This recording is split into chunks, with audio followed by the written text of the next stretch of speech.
Complete ಧೂಳು. ಇವಾಗ ಒರೆಸೋರೆ ಬಟ್ಟೆ ತೊಗೊಂಡು. ಇಲ್ಲ ಇದಕ್ಕೆ ನೀರು ಹೊಡಿಬಾರ್ದು ಅಂತ ಆಗಲಿ ಕ್ಲೀನ್ ಈ ಸಿವ ಬರುತ್ತೆ, ಅದಕ್ಕೋಸ್ಕರ ಹೊಡೆದಿಲ್ಲ. ಇಲ್ಲಾಂದರೆ ಹೊಡ್ಕೊಡ್ತೀವಿ. ಹೊಡ್ಕೊಟ್ರೆ ಏನಾಗುತ್ತೆ ಅಂದರೆ ನೀವು ಗಾಡಿ ರನ್ನಿಂಗಲ್ಲಿ ಹೋಗ್ತಾ ಹೋಗ್ತಾ ಹೋಗ್ತಾ ಬಗ್ ಅಂತ ಆಫ್ ಆಗ್ತಾ ಇದೆ.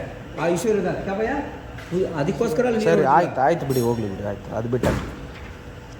ನನಗೆ ಇದು ಏರ್ ಫಿಲ್ಟರ್ ಚೆಕ್ ಐತೆ ಯೂಸರ್ ಮ್ಯಾನ್ಯುವಲಲ್ಲಿ. ನನಗೆ ಏರ್ ಫಿಲ್ಟರ್ ಚೆಕ್ ಆಗಿದೆಯಲ್ವ, ನಂಗೆ ತೋರಿಸ್ಕೊಡಿ.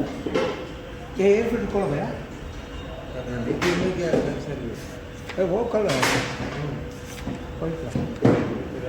ನನಗೆ ಇನ್ನೊಂದು ಗಾಡಿ ಕಂಪೇರ್ ಮಾಡಿಬಿಡಿ ಸರ್. ನನ್ನ ಗಾಡಿ ನನಗೆ ಏನು ಮಾಡಿದ್ರೆ ತೋರಿಸಿ ಅಷ್ಟೇ. ಅಲ್ಲಲ್ಲ, ಈ ಬ್ಲಾಕ್ ಯಾವ ಥರ ಆಗುತ್ತೆ ಅಂದರೆ ಅದನ್ನೇ ಹೇಳ್ತಾ ಇದ್ದೀನಿ. ನನಗೆ ಅದು ಬೇಡ, ನಂಗೆ ಪ್ರೂಫ್ ತೋರಿಸಿ ಅಷ್ಟೇ. ನನಗೆ ವಿಡಿಯೋ ಅಲ್ಲೇ ಕ್ಯಾಮ್ರಾ ಇದೆ ಅಲ್ಲ, ನಂಗೆ ಅದೊಂದು ವಿಡಿಯೋ ಫೋಟೋಸ್ ಕೊಡಿ. ಹಾಂ ಆಯಿತು.